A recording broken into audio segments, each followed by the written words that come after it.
नमस्ते अंधेरी रात सन्नाटे से घिरी ये दुनिया जहाँ पर हर कोने में एक रहस्य छुपा है। क्या आपको भी रात में अजीब सी आवाजें सुनाई देती है या कभी ऐसा महसूस हुआ है कि कोई आपको देख रहा है लेकिन कोई है नहीं। नमस्ते और स्वागत है मेरे चैनल कर्स डायमेंशन पर, जहां हम आपको लेकर चलते हैं डर और रहस्य की एक खौफनाक दुनिया में। यहाँ आपको मिलेंगी सच्ची घटनाएं, रहस्यमय कहानियां और वो भयंकर किस्से जो आपके रोंगटे खड़े कर देंगे। तो लाइट्स बंद कर लीजिए, हेडफोन लगा लीजिए और तैयार हो जाइए।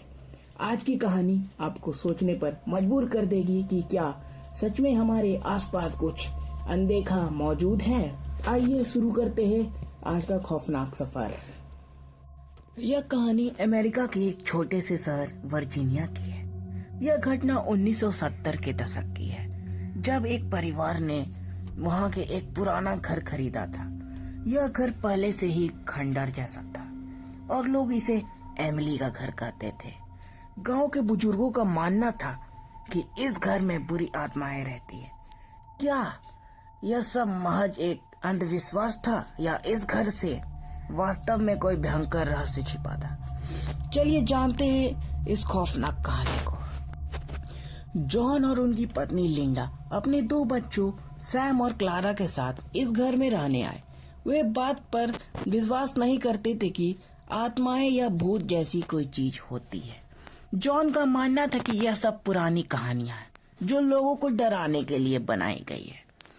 पहले कुछ दिन सब सामान्य रहा। घर में हल्का फुल्का मरम्मत का काम चल रहा था। बच्चों को नया घर बहुत पसंद आया क्योंकि वह बहुत बड़ा और उसके चारों बगल बगीचा था। लेकिन कुछ दिनों बाद अजीब घटनाएं शुरू हुई। एक रात जब लिंडा रसोई में काम कर रही थी तो उसने सुना कि किसी ने उसका नाम पुकारा। आवाज बहुत धीमी और फुसफुसाने जैसी थी। उसने सोचा कि यह जॉन होगा, लेकिन जब वह मुड़ी तो वहां कोई नहीं था। उसने इसे नजरअंदाज कर दिया और अपने काम में लग गई। लेकिन उस रात उसे नींद में महसूस हुआ कि कोई उसके पास खड़ा है। उसने जब आंखें खोली तो कुछ भी नहीं था। लिंडा ने इसे एक बुरा सपना समझकर भूल जाना ही बेहतर समझा, पर यह तो बस शुरुआत थी। कुछ दिनों बाद सैम और क्लारा ने भी अजीब चीजें महसूस करना शुरू कर दी।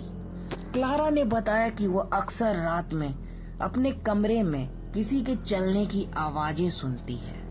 सैम ने देखा कि उसकी खिलौने की गाड़ी अपने आप चल रही है।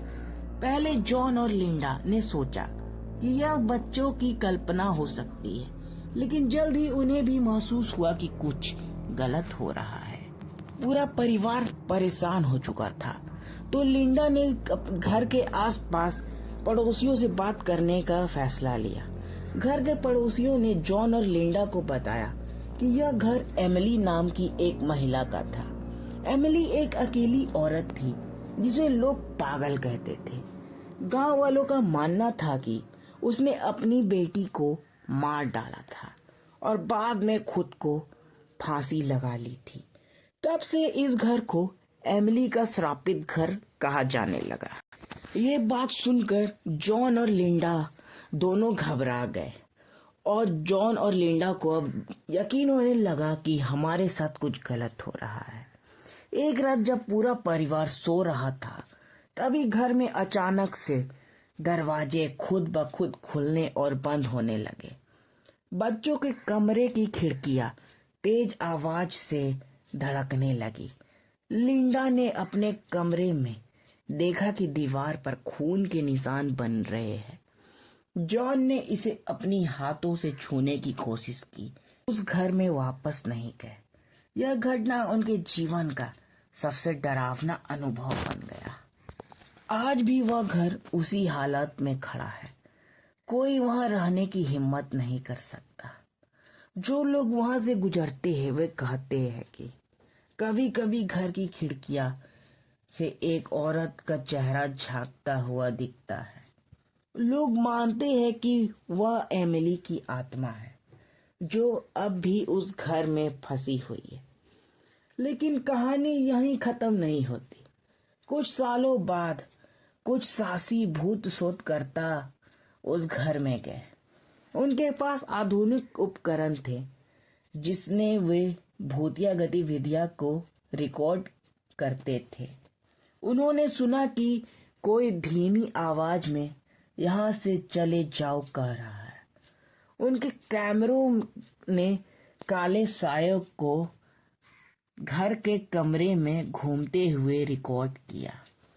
एक शोधकर्ता ने कहा कि उसने एमिली को देखा, एक सफेद साड़ी पहने, गहरी खाली आंखों वाली औरत जो नफरत से उन्हें देख रही थी।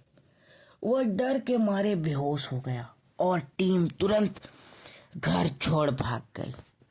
लोग कहते हैं कि यह घर सिर्फ भूतिया नहीं, यह जीवित है। यह डर पर पलता है और अपने अंदर फंसी आत्माओं को छोड़ता नहीं। शायद